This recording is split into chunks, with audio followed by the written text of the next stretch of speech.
Music है कोई? क्यों? सभी तरफ छाया हुआ यह अंधकार कैसा? प्रज्ञा सूर्य के अर्धांगी होकर मेरे जीवन में यह अंधकार। मेरे साहब मेरे पास नहीं है। वो विदेश गए उच्च शिक्षा के लिए। जाते समय साहब कहकर गए, रामू, इस घर गृहस्थ के गाड़े को अभी तुम्ही को खींचना है। बहुत तकलीफ होती, शरीर में बुखार सा रहता है। अपने मन की बात किसी को कहे, किसी से अपना सुख दुख बांटे, ऐसा कोई भी नहीं मेरे पास। फिर मैं ऐसे अपने आप ही अकेले में ही बातचीत करती हूँ। मेरे मन की बात किसी से कहे ऐसा कोई ही नहीं। आज पता नहीं साहब की बहुत याद आ रही है। जी बड़ा भारी सा हो रहा है, पता नहीं क्यों आज साहब की बड़ी याद आ रही है। ये आवाज कैसी? सुनिए ये आवाज। बाबा साहब जिंदाबाद, बाबा साहब जिंदाबाद। ये घोषणा है, सुनिए आपने, ये घोषणा है, बाबा साहब जिंदाबाद, बाबा साहब जिंदाबाद। यानी साहब आ रहे, मेरे साहब आ रहे। सुनिए घोषणा है, बाबा साहब जिंदाबाद, बाबा साहब जिंदाबाद। मेरे साहब आ रहे, मेरे साहब आ रहे। आपने सुनी ना आवाज? मेरे साहब आ रहे। साहब आए तो मानो आसमान तारों से गूंज उठता है। उनके राजसी मुख से मेरी नजर नहीं हटती। मेरे साहब आ रहे। सुना आपने? मेरे साहब आ रहे। ये सीढ़ियों की आवाज सुनिए सीढ़ियों की आवाज, ये पैरों की आहट। साहब सीढ़ी चढ़कर ऊपर आया। थोड़ी देर बाद यहाँ पहुंचेंगे। कब एक बार उनके राजसी मुख के दर्शन करूं, ऐसा लग रहा। मेरे साहब आ रहे। सुना आपने? मेरे साहब आ रहे। साहब अभी तक ऊपर नहीं आए। वो घोषणाएं थम गई और वो नारों की आवाज, वो गूंज, वो भी थम गई। यानी साहब नहीं आए। मेरे मन का भ्रम था ये, मेरे मन का खेल। ऐसा ही एक खेल मैं अपने बचपन में भी खेला करती थी, उपलियां बनाने का। मेरा बा बीकू धोत्रे वर्णन गाँव का, मेरी माँ रखमा। मेरा बा गोदी में काम करता था, बोझ ढोता था, हमाली करता था। मेरी माँ गोबर बीनती, उपलियां बनाती और मेरी बा की गृहस्थी को अपने ओर से संभालती। मैं भी अपनी नन्ही हाथों से छोटी छोटी उपलियां बनाती, माँ को मदद करती। लेकिन मेरी माँ को ये सारा पसंद नहीं था। वो बहुत चिढ़ता था माँ से, कहता था, रखमा, अरे मेरे सुंदर बेटी को क्यों इस गंदे काम में डालती हो? देखो एक दिन मेरी ये सुंदर सी बेटी राजा की रानी बनकर रहेगी, तू क्यों उसको इस गोबर उपलियों के काम में डालती हो? इस पर मेरी माँ कहती, अरे धनी, मुझे क्या अच्छा लगता? रामी गोबर बिनती, उपलियां चुनती, लेकिन मैं क्या करूं? ये लड़की सुनती ही नहीं है, बड़ी समझदार है। कहती है, माँ मेरे इस मदद से तुझे ही थोड़ा हाथ लगेगा, बड़ी समझदार है ये मेरी बेटी। मेरा बाप कहता, ना रख माना। देखना मेरी ये बेटी एक दिन राजा की रानी बनेगी। ये सुंदर सी बेटी राजा की रानी बनकर राज करेगी। मैं इसे पढ़ाऊंगा लिखाऊंगा।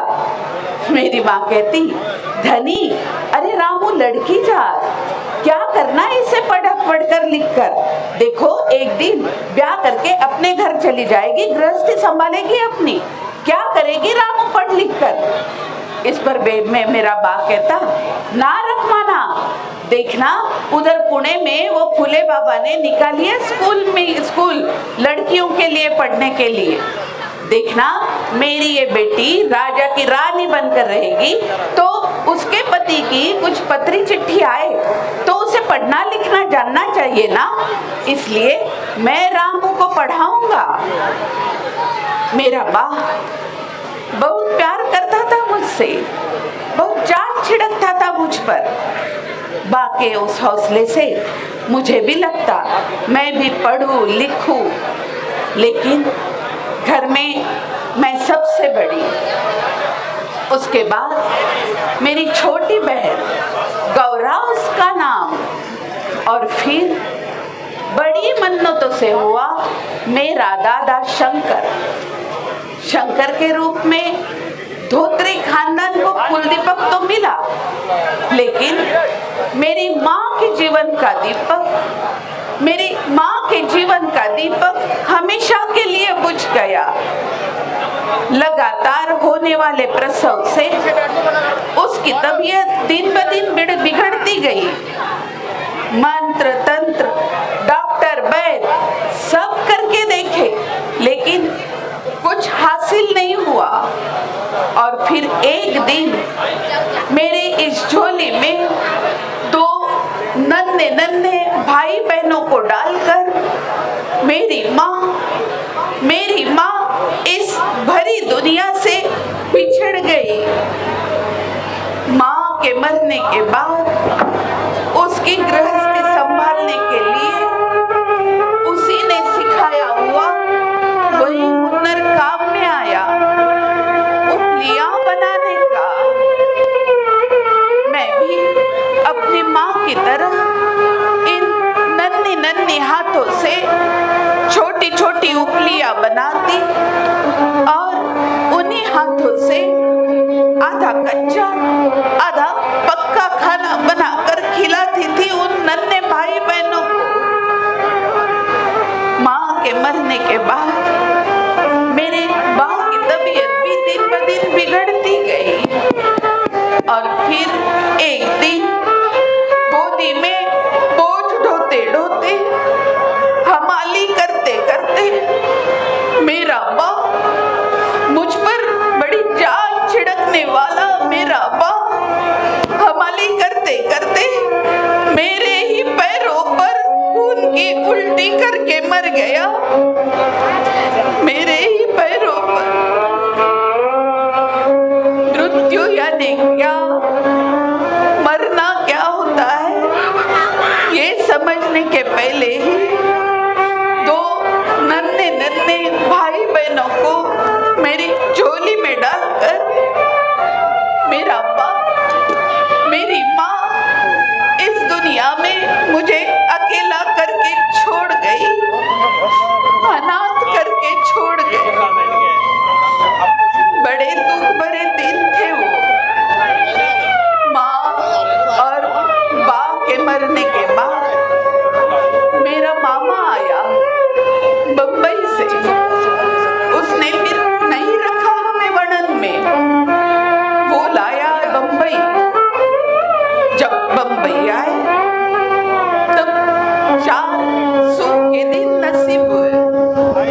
मेरा जीवन ऐसे 4 दिन सुख के 4 दिन दुख के।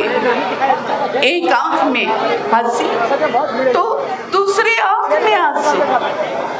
कभी कभी लगता मानो साहब की जिंदगी में मैं सिर्फ संघर्ष की साथी थी क्या।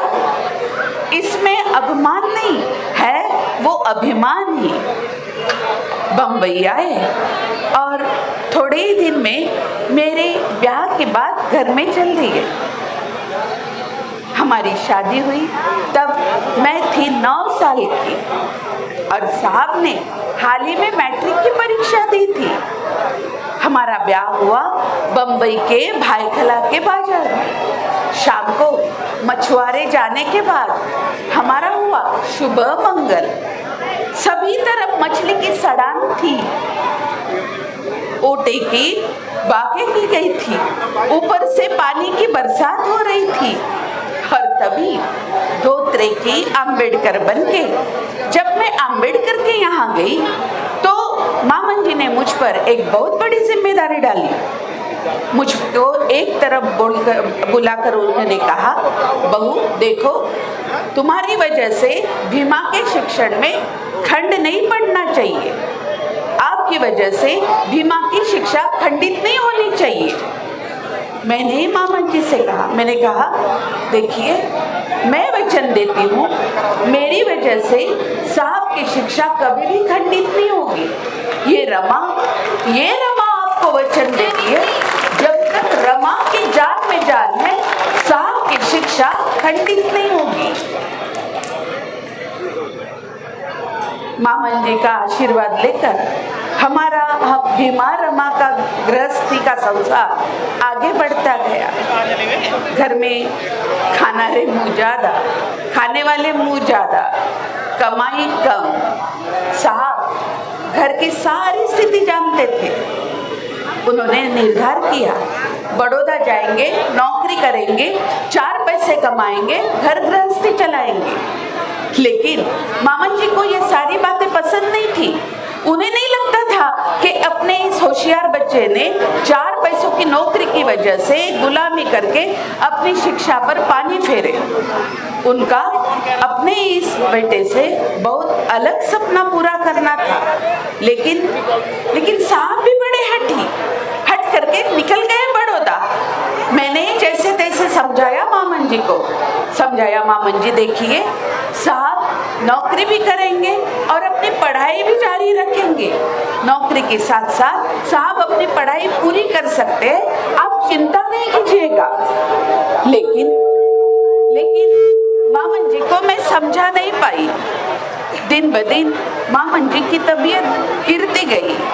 हमने घबराकर बड़ौदा को तार करके मामा साहब को बुला लिया।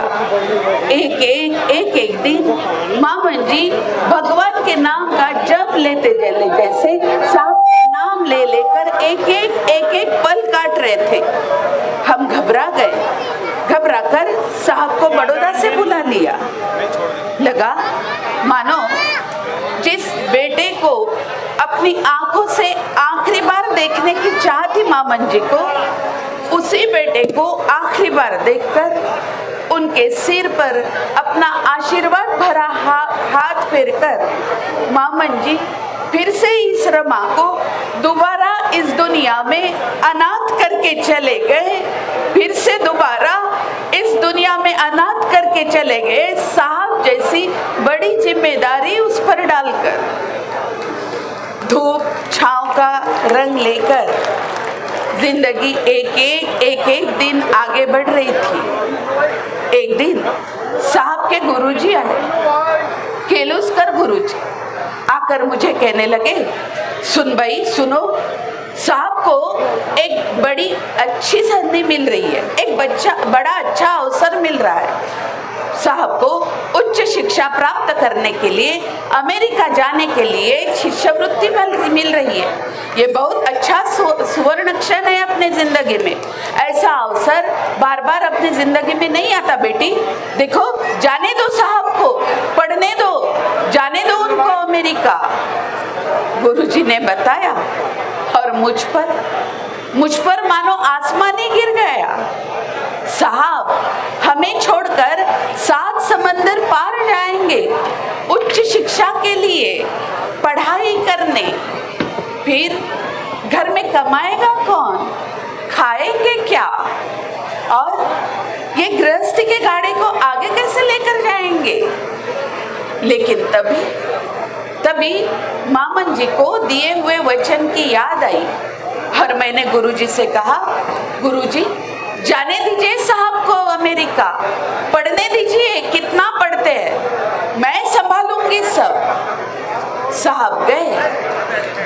समय कह के गए, रामू इस गृहस्थी के गाड़ी को अभी तुम्ही को अकेली को खींचना है। अमेरिका से साहब के बहुत बड़े बड़े पत्र आते थे। मेरा दादा शंकर मुझे पढ़ के सुनाता था। साहब लिखते, रामू अमेरिका ये बहुत बड़ा देश, यहाँ है बहुत ऊंची ऊंची इमारतें और है उतने ही बड़े दिल वाले लोग भी। यहाँ कोई मुझे अछूत नहीं कहता, यहाँ कोई मुझे नीचा दिखाकर अपमान नहीं करता। साहब बहुत बड़े बड़े शब्द लिखते थे खत में। मेरा दादा मुझे पढ़कर सुनाता था। मैं अनपढ़, मुझे कुछ समझ में आता था, कुछ नहीं आता था। मैं दादा से पूछती, दादा अरे साहब को आमटी और बोंबिल की चटनी बहुत पसंद है, वो मिलती है क्या वहाँ उनको? दादा हंसता था मुझे, कहता था, भयो पगली है तू, साहब क्या लिख रहे, तू क्या पढ़ रही और क्या समझ रही, बैठिए अपनी आमटी और बोंबिल की चटनी लेकर। अमेरिका से वापस आ रहा हूँ, साहब की तार आई, बहुत हर्ष हुआ मन को।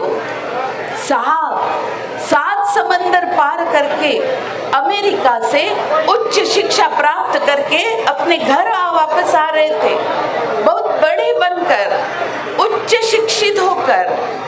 साहब के आने की, उनके स्वागत की सारी तैयारियां की, सारा घर साफ किया।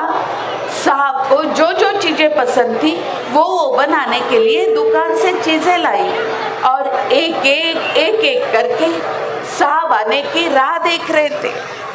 साहब आने का दिन आ गया। आज साहब अपने घर आ रहे थे, अपने घर बहुत उच्च शिक्षा प्राप्त करके साहब आएंगे, इसलिए हमारा सारा अंदर बाहर आना जाना चालू था। साहब आने के लिए हम आंखें बिछाकर उनके स्वागत की तैयारी में थे। तभी समाचार पत्र में वो खबर छप कर आई। जिस बोट से साहब आ रहे थे वो बोट जनवन पनडुब्बियों ने डुबा दी। पल भर में क्या हो रहा था कुछ समझ में नहीं आ रहा था। साहब आने की खुशी में एक पल अपने आंखों में लेकर हम साहब की राह देख रहे थे। तभी समाचार पत्र की वो खबर सच में सही थी या झूठ, उस पर विश्वास रखूं या ना रखूं, हंसूं या रोऊं, कुछ समझ में नहीं आ रहा था। एक पल में खुशी से भरा हुआ घर मानो मातम में बदल गया। सही में समाचार पत्र में छपी हुई वो खबर सच थी या झूठी, उस पर विश्वास रखूं या ना रखूं, हंसूं या रोऊं, कुछ समझ में नहीं आ रहा था। सारा घर मानो दुख में डूब गया। लेकिन तभी वो बोट चुकने की वजह से दूसरी बोट से सुरक्षित वापस आ रहा हूँ। साहब की तार आई और मानो हमारी जान पे जान आ गई। साहब आए, उनके राजसी मुख से मेरी नजरें नहीं हटती थी। साहब आने के बाद लगा मेरा पति बहुत बड़ा आदमी, बहुत उच्च शिक्षा लेकर आए हैं, तो साहब आने के बाद 4 पैसे कमाएंगे, अच्छी तनख्वाह लेंगे। मैं भी 4 औरतों जैसी अच्छी लुगड़ी खरीदूंगी, कपड़े खरीदी करूंगी और 4 औरतों जैसी मैं भी अपनी गृहस्थी के गाड़े को अच्छा सा सजा कर रखूंगी। साहब आने के बाद उनके पास में ये सारा बोल दिया तो साहब हंसने लगे, कहने लगे, रामू मैं पढ़ा, मैं लिखा और मेरे पढ़ने लिखाई की वजह से यदि मैंने सामान्य जनों से 4 पैसे कमाकर 4 पैसे वाली नौकरी कमा ली और उसमें गृहस्थी का गाड़ा खींच लिया तो मैं तेरा सिर्फ अकेली का समाधान कर पाऊंगा। लेकिन क्या तुझे नहीं लगता मेरी पढ़ाई का फायदा, मेरी विद्वत्ता का फायदा मेरी राह में आंखें बिछाए हुए मेरे इस समाज के करोड़ों लोगों को हो? मुझे एक बात बताओ, मेरी विद्वत्ता से, मेरी पढ़ाई से यदि मैंने 4 पैसे कमाकर 4 लोगों जैसे सामान्य सी जिंदगी गुजार ली तो मैं सिर्फ तेरा अकेली का समाधान कर पाऊंगा, लेकिन मेरी इस करोड़ों जनता के समाधान में क्या तू समाधान ही नहीं हो पाएगी?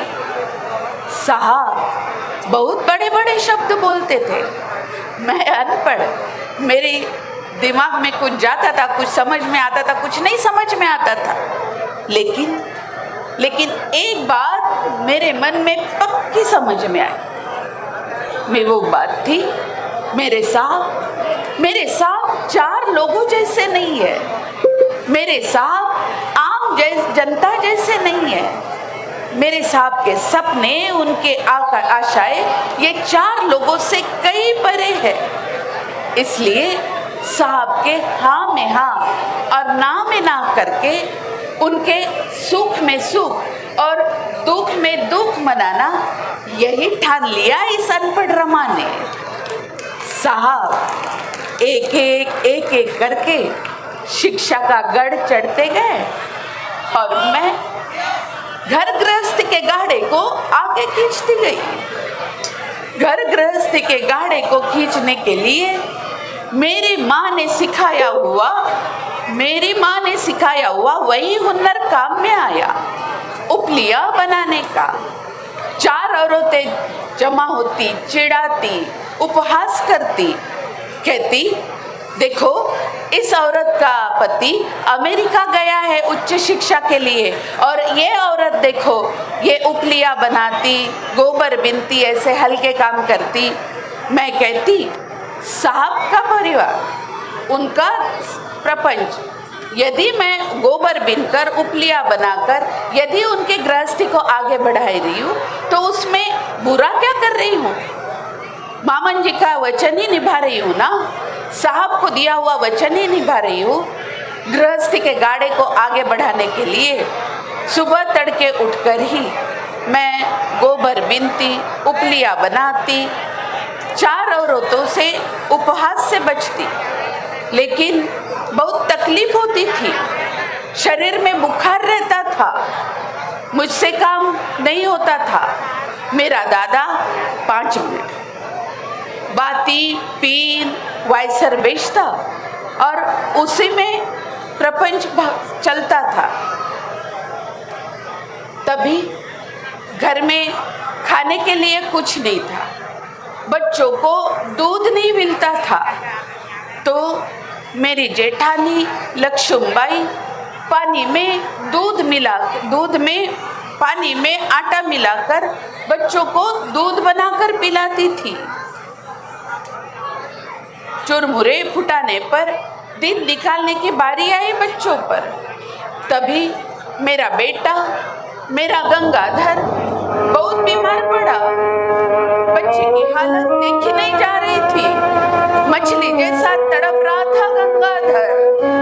उसको दोनों हाथों से उठाकर डॉक्टर के पास लेकर गई। डॉक्टर से कहा, डॉक्टर साहब देखिए मेरा बेटा बड़ी बुरी तरह से तड़प रहा है, उसको सिर्फ एक बार मेरे बेटे को हाथ लगा कर देखिए, बहुत बुरी तरह से तड़प रहा है वो। डॉक्टर अड़ गए, कहने लगे भाई पहले पिछले पैसे डालो इलाज के, तब हाथ लगाऊंगा तुम्हारे बेटे को। पास में पैसा नहीं था, बड़ी बुरी तरह से तड़प रहा था गंगाधर। बड़ी मिन्नतें की डॉक्टर की, पाँव भी पकड़े। मैंने कहा डॉक्टर साहब